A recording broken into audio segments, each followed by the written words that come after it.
तो दोस्तों नमस्कार, स्वागत है आप सभी का एग्री पाठशाला 24/7 के आपके अपने इस यूट्यूब प्लेटफॉर्म में। साथियों, आज आप लोगों के बीच हम उपस्थित हुए हैं उद्यान विज्ञान यानी हॉर्टिकल्चर लेकर। अगर हम बात करें उद्यान विज्ञान और हॉर्टिकल्चर की, तो साथियों इस सब्जेक्ट का बहुत ही अहम रोल होता है आपकी कोई भी एग्रीकल्चर की परीक्षा जब हम देते हैं। दोस्तों, अगर हम बात करें वर्तमान में जो भर्ती आई है कृषि प्रावधानिक सहायक यानी AGTA की, तो AGTA में भी इस सब्जेक्ट को उसके सिलेबस में रखा गया है। और हमारे जो भाई यूपी कैडेट की तैयारी कर रहे हैं, यूपी कैडेट एंट्रेंस एग्जाम की, उनके लिए भी ये सब्जेक्ट लगभग 20 नंबर का वहाँ पे ऐड रहता है। तो दोस्तों आज का सेशन बहुत ही महत्वपूर्ण होने वाला है। अगर आप हमारे चैनल से नए जुड़े हो तो चैनल को जरूर सब्सक्राइब कर लीजिए, लाइक कर लीजिए। चलिए स्टार्ट करते हैं दोस्तों। हॉर्टिकल्चर हॉर्टिकल्चर की अगर हम बात करें साथियों, तो हॉर्टिकल्चर एक लैटिन भाषा का शब्द है। अब यहाँ पर बात ये आती है कि हम कैसे जानेंगे कि कोई भी शब्द किस भाषा का शब्द है। तो साथियों इसके लिए एक ट्रिक याद रखिएगा, बहुत ही महत्वपूर्ण ट्रिक आपको बताने वाला हूँ। अगर किसी भी शब्द के अंत में किसी भी शब्द का आखिरी अक्षर अगर वहाँ पर कल्चर जुड़ा हो, तो वो आप कह सकते हैं कि ये जो है लैटिन भाषा का शब्द होगा। जैसे अगर हम कहें हॉर्टिकल्चर, तो हॉर्टिकल्चर में देखिए आखिरी शब्द यानी आखिरी अक्षर जो है वो कल्चर है। तो कल्चर अगर जुड़ा होगा साथियों, तो ये लैटिन भाषा का शब्द होगा। किस भाषा का शब्द होगा? लैटिन भाषा का ये आपके शब्द हो जाता है। लेकिन अगर हम कहें किसी भी शब्द के आखिरी अक्षर लॉजी से जुड़े हुए हों, लाजी अगर किसी शब्द के आखिरी अक्षर में होगा तो वो शब्द आपकी ग्रीक भाषा का हो जाता है। तो ये बहुत ही महत्वपूर्ण ट्रिक है, इसको जरूर आप याद रखिएगा। हाँ, यहाँ पर एक चीज़ और ध्यान देंगे हम लोग। देखिए अपवाद हर जगह पे होता है, तो इसमें भी कुछ ऐसे भी आपके टर्म, ऐसे वर्ड हैं, ऐसे शब्द हैं जो अपवाद में रखे गए हैं। जैसे पहले अगर हम बात करें तो पोमोलॉजी। पोमोलॉजी साथियों ये अपवाद में आता है। यहाँ पर आप लास्ट में लॉजी देख कर ग्रीक नहीं लगाएंगे, क्योंकि ये लैटिन और ग्रीक दोनों भाषाओं से मिलकर बना हुआ शब्द है। किसके? लैटिन और ग्रीक से मिलकर बना है। तो पोमोलॉजी हमारा किस में आता है? अपवाद में रखा गया है। पोमम और लॉजी में ये दो भागों में बढ़ता है। पोमम का मतलब होता है फ्रूट और लॉजी का मतलब होता है अध्ययन करना। जहाँ फलों का अध्ययन किया जाए वो आपका पोमोलॉजी होगा। अभी आगे हम लोग इस पर चर्चा करेंगे, बस ये जान लीजिए कि अपवाद में रख। चलिए एक और देख लेते हैं। जैसे आपका आता है लैक कल्चर। लैक कल्चर की अगर हम बात करें, लिखा है ऐसे शब्द जिनके अंत में कल्चर जुड़ा हो या कल्चर आए, उन शब्दों को हम लैटिन भाषा में जानते हैं। जैसे कि मोनोकल्चर। मोनोकल्चर ये अपवाद में रखा गया है। यहाँ पर अगर हम कहें तो ओलरीकल्चर में सब्जियों का अध्ययन किया जाता है, यानी वेजिटेबल्स रखे गए हैं। ठीक है, तो ओलरीकल्चर इसमें आता है। अब देखिए ग्रीक भाषा, ऐसे शब्द जिनके अंत में लॉजी लगे हों ग्रीक भाषा के शब्द कहलाते हैं। तो ध्यान देना है यहाँ पे, अगर लॉजी जुड़ा होगा तो ग्रीक भाषा का शब्द होगा, अगर कल्चर जुड़ा होगा तो लैटिन भाषा का शब्द होगा। बहुत ही महत्वपूर्ण ट्रिक है, आपकी परीक्षाओं में जरूर एक क्वेश्चन इससे रिलेटेड आते हैं। चलिए अब हम लोग बात कर लेते हैं हॉर्टिकल्चर यानी उद्यान विज्ञान की। तो हॉर्टिकल्चर हमने अभी आपको बताया कि ये हमारी लैटिन भाषा का शब्द है, क्योंकि इसके आखिरी शब्द कल्चर से जुड़ रहे हैं, इसीलिए किस भाषा का शब्द होगा? ये लैटिन भाषा का शब्द होगा दोस्तों। ठीक है, अब हॉर्टिकल्चर है क्या? कृषि विज्ञान की वह शाखा जिसमें फल, फूल एवं सब्जियों का विस्तृत अध्ययन किया जाए। विस्तृत अध्ययन में हम कह सकते हैं कि उसकी कटाई, उसकी हार्वेस्टिंग हम कब करते हैं, उसमें ट्रेनिंग प्रूनिंग कब करते हैं, यानी टोटल जो उसमें कल्चरल प्रैक्टिस हम कर रहे हो वो सभी अगर किए जाएं तो वो हमारे उद्यान विज्ञान के अंदर रखे जाते हैं। तो यहाँ पर देखें अगर हॉर्टिकल्चर, तो हॉर्टिकल्चर दो शब्दों में बढ़ जाता है। पहले शब्द को हम लोग जानते हैं हॉर्टस, और दूसरा बढ़ता है कल्चर में। हॉर्टस का मतलब होता है बगीचा, यानी बागवानी होती है आपकी हॉर्टस के मतलब। ठीक है, लेकिन कल्चर मतलब क्या हो जाता है? खेती करना या उसका अध्ययन करना। ये हॉर्टिकल्चर के जनक कौन है? एक प्रश्न जरूर आपकी परीक्षा में पूछ देगा। फिर ये हॉर्टिकल्चर हम लोग पढ़ रहे हैं, तो हॉर्टिकल्चर के जनक अगर हम कहें भारतीय जनक कौन है, यानी इंडियन फादर कौन है, या पूछ सकता है फादर ऑफ इंडियन हॉर्टिकल्चर, तो आप कह सकते हैं कि डॉक्टर M.H. मैरीगोड़ा साहब ये फादर ऑफ इंडियन हॉर्टिकल्चर है। अब अगर हम बात करें वर्ड ऑफ फादर हॉर्टिकल्चर यानी विश्व में उद्यान विज्ञान के जनक कौन है, तो L.H. बैली साहब हैं। कौन है? लिबर्टी हावर्ड बैली इनका पूरा नाम है साथियों। शॉर्ट में इनको कहते हैं L.H. बैली। क्या कहते हैं शॉर्ट में? L.H. बैली इनको कहा जाता है। तो लिबर्टी हावर्ड बैली इनका पूरा नाम है, इनको भी आप लोग याद रखिएगा। अब अगर हम देखें कि फादर ऑफ ओलरीकल्चर, यानी कहें कि ओलरीकल्चर के पिता कौन है इंडिया में, तो फादर ऑफ ओलरीकल्चर इन इंडिया कौन है? तो M.S. स्वामीनाथन साहब हैं, जो वेजिटेबल का भी इन्होंने विस्तृत अध्ययन किया। अभी आगे हम लोग पढ़ने वाले हैं। पोस्ट हार्वेस्ट लॉसेस टेक्नोलॉजी को बहुत कम में देख लेते हैं, आगे हम लोग विस्तृत चर्चा इस पर करेंगे, विस्तृत अध्ययन करेंगे। तो पोस्ट हार्वेस्ट लॉसेस थोड़ा सा इसमें जान लेते हैं कि पोस्ट हार्वेस्ट क्या होता है। देखिए दोस्तों, तुड़ाई के उपरांत फल, सब्जी या फूल, इनका अगर आप संरक्षण कर रहे हैं, इनको आप कहीं न कहीं किसी प्रोडक्ट के रूप में या किसी भी अपने यूज़ पर्पज़ के लिए इनका उपयोग करते हैं, तो यही हमारा क्या कहलाता है, पोस्ट हार्वेस्ट टेक्नोलॉजी के अंदर ये आता है। ये कह रहा है कि ये टेक्नोलॉजी आई है, उसके बावजूद भी वर्तमान में कितने फलों का नुकसान हो रहा है, वर्तमान में कितना अभी भी लॉसेस हुआ है पोस्ट हार्वेस्ट टेक्नोलॉजी के थ्रू। तो भारत में जो नुकसान अभी भी हो रहा है, लगभग 25 से 30% लॉसेस हो रहा है। इसको आप लोग नोट कर लीजिएगा, ये परीक्षा में आपके आ सकता है। फलों की यहाँ पर बात करें कि फलों में मोस्टली कितना हो रहा है, तो 20 से 25% फलों में लॉसेस होता है। वेजिटेबल्स की अगर हम बात करें तो 25 से 30% होता है। एक चीज़ यहाँ पर आप नोट डाउन कर लेना, फ्रूट में अगर कहें कि किस फल में सबसे ज़्यादा पोस्ट हार्वेस्ट लॉसेस होता है, तो आप लोग ये जान लीजिए पपाया का ज़्यादा लॉसेस देखने को मिलता है पोस्ट हार्वेस्ट टेक्नोलॉजी के थ्रू। और सब्जियों की अगर हम बात करें तो कॉलीफ्लावर में सबसे ज़्यादा लॉसेस देखने को हमको मिलता है, जिसको आप फूल गोभी कहते हैं। ठीक है, तो इस चीज़ को आप लोग जानते रहिएगा, बहुत ही महत्वपूर्ण है आपकी परीक्षा की दृष्टि से। देखते हैं कौन कौन से इसकी ब्रांचेज है, इसकी शाखाएं हैं। पहले देखिए यहाँ पर है पोमोलॉजी। पहली शाखा इसकी क्या होती है, पोमोलॉजी, जिसको आप कहते हैं फल विज्ञान, फसलोत्पादन। दूसरी इसकी शाखा होती है ओलरीकल्चर और तीसरी है फ्लोरीकल्चर। चौथी जो शाखा है पोस्ट हार्वेस्ट टेक्नोलॉजी, यानी तुड़ाई के बाद फल या सब्जी या जो फूल होंगे उनको संरक्षण जब प्रदान किया जाए, तो यही पोस्ट हार्वेस्ट टेक्नोलॉजी होता है। दोस्तों, पोमोलॉजी की अगर हम बात करें तो हमने ऊपर ही आपको बता दिया कि 2 भाषाओं में बटा हुआ है। पहले तो लैटिन भाषा है, दूसरी ग्रीक भाषा से मिलकर बना है। यहाँ पर देखिए तो 2 भागों में बांट दिया जाता है पोमोलॉजी। पहले भाग को कहते हैं पोमम, दूसरे को कहते हैं लॉजी या लॉगस। तो पोमम जो है लैटिन भाषा का शब्द है, लेकिन लॉजी या लॉगस भाषा का शब्द है। तो पोमोलॉजी हमारा किस भाषा का शब्द अगर पूछे तो आप कहेंगे लैटिन और ग्रीक दोनों भाषाओं का शब्द ये है। यहाँ पर देखिए पोमोलॉजी के पिता कौन है, तो चार्ल्स ड्यूइंग साहब। पूछे सिस्टमेटिक पोमोलॉजी के जनक कौन है, तो डी कंडोले साहब जो हैं सिस्टमेटिक पोमोलॉजी के जनक हैं। इसको भी आप लोग नोट कर लीजिएगा।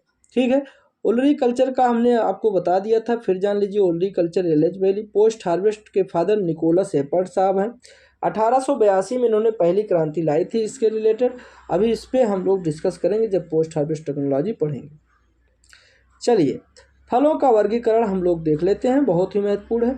तो देखिए, जलवायु के आधार पर, पकने के आधार पर और फलों के आधार पर हम इसका वर्गीकरण करेंगे। तो पहले तो हम लोग उसको वर्गीकृत करने वाले हैं जलवायु के आधार पर फलों का वर्गीकरण। यानी अगर हम बात करें जलवायु के आधार पर कौन से फल किस जलवायु में रखे गए हैं, उनका वृद्धि और विकास सबसे अच्छा किस जलवायु के अंदर हो सकता है, इस पे हम लोग चर्चा कर रहे हैं साथियों। अगर हम बात करें जलवायु, तो जलवायु के आधार पर 3 भागों में फलों को रखा जाता है दोस्तों। पहला आपका आता है ट्रॉपिकल, दूसरा है सब ट्रॉपिकल और तीसरा है टेम्परेट। ये 3 ऐसी जलवायु हैं जिनमें हमारे फ्रूट रखे गए हैं। अब देखना हम लोग चाहेंगे कि इसमें कौन कौन से फल आते हैं। तो पहले हम लोग देखेंगे ट्रॉपिकल में। दोस्तों, ट्रॉपिकल जलवायु की अगर मैं बात करूं तो इसके लिए अगर हम लोग देखें, पहले तो ये जान लेते हैं इसमें टेम्परेचर का रोल कितना होता है। साथियों, ट्रॉपिकल जलवायु जो होती है इसमें प्रमुख रूप से अगर हम कहें वृद्धि और विकास के लिए फल के, तो जो तापमान रखा गया है 25 से 30 डिग्री सेल्सियस माना जाता है कि इससे फल की वृद्धि और विकास संभव हो सकती है। लेकिन यहीं पे हम लोग देखें अगर सब ट्रॉपिकल जलवायु की, तो सब ट्रॉपिकल जलवायु के लिए टेम्परेचर थोड़ा सा ज़्यादा होना चाहिए। अगर यहाँ पर हम माने कि एवरेज टेम्परेचर कितना होगा, तो लगभग 35 से 40 डिग्री सेल्सियस माना जाता है कि इस प्रकार के क्लाइमेट के लिए ज़रूरी है तापमान।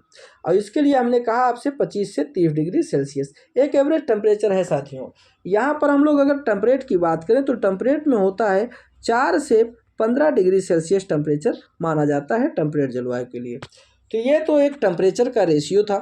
अब हम लोग जानते हैं कि इसमें कौन कौन से फल आते हैं। अगर हम बात करें ट्रॉपिकल के अंदर किन किन फलों को रखा गया है, किन किन फलों का वृद्धि और विकास होता है, तो यहाँ पर आप लोग ट्रिक से इसको याद रखिएगा। जैसे याद रखिए, एमपी में बीजेपी की सरकार। कैसे इस ट्रिक को याद करेंगे, एमपी में बीजेपी की सरकार। तो दोस्तों, एमपी में बीजेपी की सरकार, तो इसको कैसे अब हम लोग पढ़ेंगे, तो देखिए, तो यम से आपका होता है मैंगो, पी से होता है पपाया, बी से बीजे बनाना हो जाता है, और जे से जैक फ्रूट हो जाता है, पी से आपका हो जाता है पाइनएप्पल। तो ये मोस्टली आपका ट्रिक था जिससे आप कुछ फलों के नाम याद कर सकते हैं। बाकी कुछ फल और भी हैं जो इस ट्रिक में नहीं आए हैं, जैसे काजू आपका है, तो काजू भी हमारा ट्रॉपिकल जलवायु के अंदर आता है। और अगर हम बात करें कोकोनट नारियल जो है ये ट्रॉपिकल जलवायु के अंदर रखा जाता है। लेकिन जो हमने आपको ट्रिक बताया, ये ट्रिक आपको लगभग फल जो ट्रॉपिकल के हैं उनका याद दिला देगा। तो साथियों, अब हम लोग देखते हैं सब ट्रॉपिकल। सब ट्रॉपिकल की अगर हम बात करें, अधिक जलवायु सहन करने वाले फल हैं उसमें लगभग रखे गए हैं, जैसे आपका बेल हो गया, जामुन हो गया, संतरा हो गया, नींबू हो गया, अमरूद हो गया, अंगूर हो गया, अनार हो गया। ये सभी जो हमारे हैं ये हमारे सब ट्रॉपिकल जलवायु के अंदर आते हैं। ठीक है, अब हम लोग बात करने वाले हैं टेम्परेट रीजन की।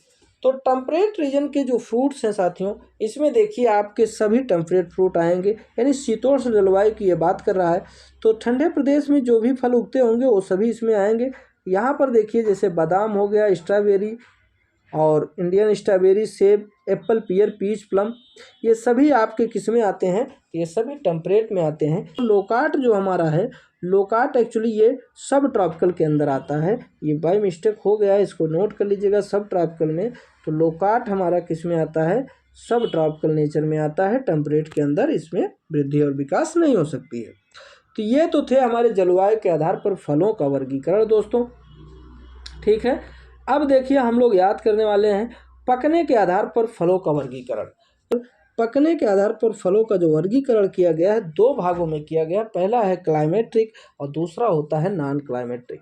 क्लाइमेट्रिक और नॉन क्लाइमेट्रिक बहुत ही इंपॉर्टेंट टर्म है, इसको याद कर लीजिएगा। साथियों देखिए क्लाइमेट्रिक में होता क्या है, क्लाइमेट्रिक के अंदर ऐसे फल रखे जाते हैं जो पौधे में भी पक सकते हैं, और अगर आपको बहुत जल्दी उसकी उपयोगिता की ज़रूरत हो, उसका यूज करना हो, तो उसको आप आर्टिफिशियल तरीके से भी पका सकते हैं। तो इन फलों को मोस्टली हम क्लाइमेट्रिक फ्रूट कहते हैं। लेकिन अगर जो फल आपके केवल और केवल प्लांट में ही पक सकते हो, उनको अगर आप हार्वेस्ट करके आर्टिफिशियल तरीके से पकाना चाहे तो उनको नहीं पकाया जा सकता है। ऐसे फल हमारे नॉन क्लाइमेट्रिक के अंदर रखे जाते हैं। तो यहाँ पर देखिए लिखा हुआ है, ऐसे फल जिसे तोड़ने के बाद पकाया जा सके उन फलों को हम कहते हैं क्लाइमेट्रिक। ऐसे फल जिसे तोड़ने के बाद नहीं पकाया जा सकता है उन फलों को हम नॉन क्लाइमेट्रिक में रखते हैं।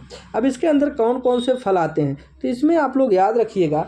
देखिए जो क्लाइमेट्रिक के अंदर फल आएंगे, हमारे जितने भी टेम्परेट फ्रूट हैं लगभग सभी इसमें आ जाते हैं। कहें तो शीतोष्ण जलवायु के फल सभी क्लाइमेट्रिक फल होते हैं। ठीक है, लेकिन अगर हम बात करें और कौन कौन से फल आते हैं इसमें, तो ये भी आप देख लीजिए। देखिए इसके अंदर आपका आ जाता है केला, पपीता। क्या क्या आ जाएगा, केला, पपीता, अमरूद, आम, ये सभी किस में आ जाएंगे, सेब, नाशपाती, आड़ू, सपोटा, ये सभी आपके क्लाइमेट्रिक फल के अंदर आ जाते हैं। तो बहुत ही महत्वपूर्ण है साथियों। इसमें एक प्रश्न पूछ देगा, प्रश्न ऐसे बन सकता है कि आम किस प्रकार का फल है, पकने के आधार पर आम को किस वर्ग में रखा गया है। तो आप सब जान रहे हैं कि आम की हम लोग हार्वेस्टिंग करके भी उसमें मैच्योरिटी राइपनिंग ला सकते हैं, और प्लांट में भी उसमें राइपनिंग कंडीशन डेवलप होती है, यानी पक सकता है। तो इसीलिए हमारा आम जो है क्लाइमेट्रिक फ्रूट होता है। साथियों अब हम लोग नॉन क्लाइमेट्रिक की अगर बात करें, तो नॉन क्लाइमेट्रिक में देखिए इसको तोड़ने के बाद आप नहीं पका सकते हैं, यानी कि जब तक आपका फ्रूट पूर्ण रूप से मैच्योर और राइप नहीं हो जाता पौधे में ही, तब तक आप उसकी तुड़ाई ना करिए। अगर करते हैं तो उसको फिर आप आर्टिफिशियल तरीके से नहीं पका सकते। तो देखिए साथियों इसमें फल आपके आते हैं, अनार आ गया, अनानास आता है, अंगूर, नींबू आते हैं, संतरा आता है, मौसम्बी, आंवला, जामुन, ये सभी नॉन क्लाइमेट्रिक के अंदर आते हैं। तो इनके आप उदाहरण जरूर याद कर लीजिएगा, एक प्रश्न इससे आपके एग्जाम में जरूर आएगा। तो चलिए आगे बढ़ते हैं हम लोग। फल के प्रकार के आधार पर देखिए फलों का भी प्रकार होता है, किस प्रकार में कौन कौन से फल आते हैं उस पर हम लोग चर्चा करते हैं। साथियों अगर हम बात करें तो बेरी टाइप के जो फ्रूट्स होते हैं उनका देखिए क्या है। अगर हम यहाँ बेरी नेचर में देखें तो हमारे फल आते हैं केला, पपीता, सुपारी, अंगूर, अमरूद, खजूर। तो केला, पपीता, सुपारी, अंगूर, अमरूद, खजूर। इसमें साथियों इन एग्जाम्पल में सबसे महत्वपूर्ण एग्जाम्पल आपका आता है सुपारी में, क्योंकि पूछा गया है कई बार एग्जाम में आपके कि सुपारी यानी हेज़लनट किस प्रकार का फल है। तो बहुत सारे साथी इसके नाम को जानकर इसको नट में रख देते हैं, हेज़लनट से जानते हैं कि नट लास्ट में है तो नट में आएगा, लेकिन ऐसा कुछ भी नहीं है, ये हमारे बेरी नेचर में आता है। अगर हम कहें तो सुपारी करके दोनों फास्ट पे उसको देख लीजिए, तो उसमें देखेंगे तो सीड आपको दिखेगा, इसीलिए इसमें बेरी नुमा सीड होते हैं, तो इसको बेरी वर्ग में रखेंगे।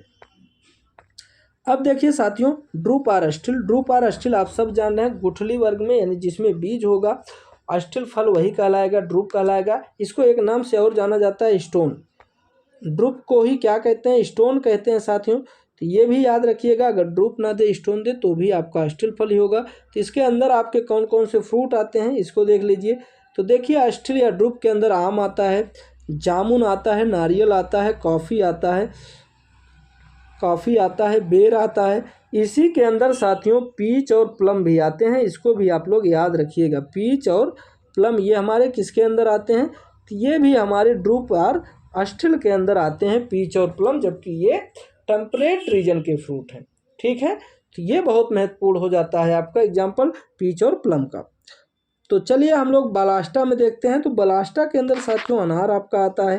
पोम के अंदर ये बहुत ही महत्वपूर्ण है, पोम के अंदर कौन कौन से फल रखे गए हैं? तो एप्पल, पियर, पीच, प्लम, ये यानी कि सेब, नाशपाती, लोकाट, आड़ू, ये हमारे जो होते हैं ये हमारे पोम के अंदर आते हैं। एमपी सराका में बेल और कैंथा को रखा गया, जिसको कैंथा मतलब कैंच जिसको आप लोग कहते हैं, सफ़ेद कलर का फ्रूट होता है, मैच्योर होने के बाद ग्रीनिश कलर का हो जाता है। तो एम्फी सराका में इसको रखा जाता है। हेस्पेरिडियम में केवल सिट्रस वर्ग रखे गए हैं, संतरा, नींबू ये सब आते हैं हेस्पेरिडियम में। अगर हम बात करें सोरोसिस के अंदर तो कटहल, सहतूत, अनानास रखा गया है। ठीक है, सोरोसिस के अंदर क्या रखा गया है? कटहल, सहतूत और अनानास को रखा जाता है, तो इसको आप लोग याद रखिएगा। ठीक है, अब हम लोग आगे बढ़ते हैं। साइकोनस के अंदर क्या आता है? तो अंजीर को साइकोनस के अंदर रखा गया है। अंजीर यानी कि गांव की भाषा में इसको गूलर कहते हैं, उसी के जैसा होता है ये फल कुछ, तो इसको आप जानिए साइकोनस प्रकार है इस फल का। नट की अगर बात करें तो लीची, काजू, सिंघाड़ा, यानी कि अगर हम कहें तो लीची और काजू, सिंघाड़ा ये हमारे नट प्रकार के फल हैं, नट के प्रकार हैं। कैप्सूल में आपका आंवला और भिंडी आता है, इसको जरूर याद कर लीजिएगा। कैप्सूल के अंदर क्या आता है? आंवला और भिंडी आपका। साथियों हम लोग आगे बढ़ते हैं। खाने के आधार पर फलों का वर्गीकरण। तो खाने के आधार पर फलों का वर्गीकरण जो किया गया है उसमें हम लोग देखेंगे कौन से फल का क्या भाग खाया जाता है। जैसे वैसे तो हम लोग अपने यूज पर्पज़ के लिए कहें कि आम का छिलका भी हम खा लेते हैं, तो बचपन की चीज़ें थी। यहाँ कोई बचपन की चीज़ें मत लाइए, यहाँ देखिए साइंटिफिक तरीके से उसका उपयोग किस रूप में किया जाए। उसके पपीता और आम की अगर हम बात करें तो इसमें मीजोकार्प खाया जाता है। साथियों पहले तो एक चीज़ और जान लीजिए आप लोग, मैं आपको बता दूं, जो हमारा फल होता है, जो हमारा फ्रूट्स होता है, मान लीजिए मैंगो है, तो फ्रूट्स का जो बाहरी लेयर होती है यानी जो उसमें छिलका होता है, इसको कहते हैं हम लोग पेरिकार्प।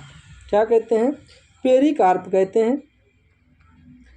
और जो इसमें अगर कहें इसके अंदर गूदा होता है साथियों, ये होता है मीजोकार्प। ये क्या होता है? मीजोकार्प होता है। ठीक है, अब अगर हम कहें इसमें जो गुठली होती है, गुठली को कहते हैं इंडोकार्प। तो हमारे फलों की फलभित्ति जो होती है 3 भागों में बटी होती है साथियों।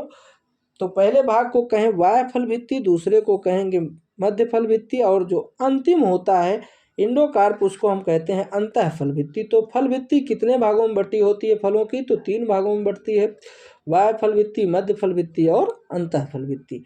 तो ऐसे देखिए पूछा गया है कि पपीता और आम में क्या खाने वाला भाग है? तो मीजोकार्प जो होता है, मध्य फलभित्ति जो होती है आम की, वही हम लोग खाते हैं। ठीक है, नारियल की अगर हम बात करें साथियों, नारियल में हम लोग भ्रूणपोष खाते हैं, यानी एंडोस्पर्म इसका एडिबल पार्ट होता है। बेर की अगर बात करें तो बेर में साथियों हम लोग पेरिकार्प खाते हैं, यानी कि बाह्य और अंतः दोनों फलभित्तियों का यहाँ पर हम लोग यूज करते हैं बेर में। अंगूर, अमरूद और करौदा में संपूर्ण फलभित्ति खाई जाती है, इसको आप जरूर याद कर लीजिएगा, पूछा हुआ क्वेश्चन है।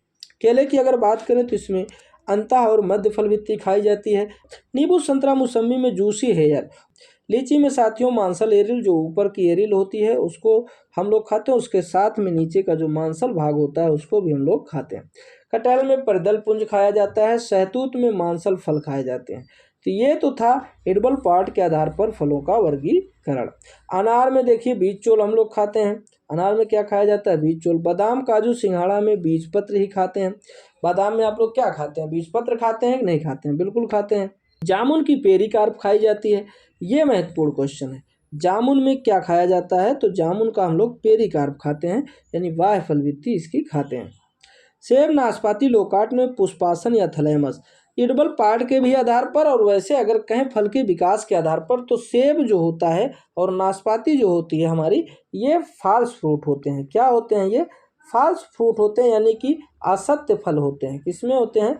असत्य फल के अंदर ये रखे जाते हैं। अभी आगे इस पर हम लोग चर्चा करेंगे, लेकिन यहाँ जान लीजिए साथियों। चलिए दोस्तों, अब हम लोग आगे बढ़ते हैं। आंवला की अगर मैं बात करूँ खाने के आधार पर, तो इसके बाह्य एवं अंतः फल भी। अब हम लोग कुछ इंस्टीट्यूट देख लेते हैं, जैसे कि CISH कहाँ है, ये आपकी परीक्षाओं में आता है। इसका या तो फुल फॉर्म पूछ देगा या तो पूछ देगा ये कहाँ पर बिलोंग कर रही, कहाँ लोकेटेड है। तो साथियों याद रखिएगा, CISH यानी सेंट्रल इंस्टीट्यूट ऑफ सब ट्रॉपिकल हॉर्टिकल्चर, तो ये आपके लखनऊ रहमानखेड़ा में है। अगर लखनऊ ना देकर रहमानखेड़ा दे देगा तो वहाँ पर भी आप सही उत्तर रहमानखेड़ा ही लगाएंगे। Central food technology research institute कहाँ पर है, मैसूर कर्नाटका में है साथियों। CIAH central institute of arid horticulture, तो एरिड हॉर्टिकल्चर की जब बात करें तो बीकानेर। CITH की बात करें, central institute of temperate horticulture, तो CITH जो है आपका ये जम्मू कश्मीर में है। कहाँ पर है, जम्मू कश्मीर में है। सेंट्रल इंस्टीट्यूट ऑफ टेम्परेट यानी शीतोष्ण जलवायु क्या रिसर्च सेंटर कहाँ पर है, तो जम्मू कश्मीर में है। CPRI central potato research institute कहाँ पर है, तो सेंट्रल पोटैटो रिसर्च इंस्टीट्यूट की बात करें तो ये शिमला हिमाचल प्रदेश में इस्टेब्लिश है। ठीक है। IIHR Indian institute of horticulture research कहाँ पर है, तो ये बेंगलुरु कर्नाटका में है साथियों, इसको भी याद रखिएगा। IISR कहाँ पर है, तो Indian institute of spice research, Calicut Kerala में ये उपस्थित है। मसालों का शहर अगर कहें तो केरल को कहा जाता है, साक्षरता के क्षेत्र में केरल को कहा जाता है, तो इसको भी आप लोग याद कर लीजिएगा। ठीक है। IIVR कहाँ पर है, हाँ एक टर्म और भी आता है IIVR, जैसे ये दिया हुआ है साथियों, वहाँ पर पूछ देगा IVRI, क्या पूछ देता है, IVRI Indian veterinary research institute कहाँ पर है, तो इज्जत नगर बरेली में ये है। लेकिन IIVR जो है आपके वेजिटेबल रिसर्च सेंटर है, ये बनारस में है। तो ये दोनों में कंफ्यूज मत होइएगा। NH board national horticulture board कहाँ पर है, गुड़गांव में है। 1885 में इसको इस्टेब्लिश किया गया था। शोध संस्थान की अगर हम बात करें, शोध संस्थान जो है NRC नेशनल रिसर्च सेंटर किसके कहाँ पर है, तो केला का राष्ट्रीय केंद्र कहाँ पर है, तिरुचिरापल्ली तमिलनाडु, ये यूपी कैडेट में आया था, इसको आप जरूर नोट कर लीजिएगा। अंगूर की NRC कहाँ पर है, national research centre for grape, तो पुणे महाराष्ट्र में है। National research centre for citrus या नींबू, तो नागपुर महाराष्ट्र में साथियों। काजू का रिसर्च स्टेशन कैसू नट, तो उत्तर केरला। अगर कहें चीकू की बात तो मुजफ्फरनगर बिहार में इसका है। लीची का भी यहीं पर होगा। प्याज और लहसुन की अगर मैं बात करूँ तो इसका रिसर्च स्टेशन नासिक महाराष्ट्र में है। आर्किड्स की अगर बात करें तो आर्किड्स इंपॉर्टेंट है दोस्तों, आर्किड्स एक फ्लावर है, इसका रिसर्च स्टेशन जो है सिक्किम गंगटोक में है, ये इंपॉर्टेंट है, इसको याद कर लीजिएगा।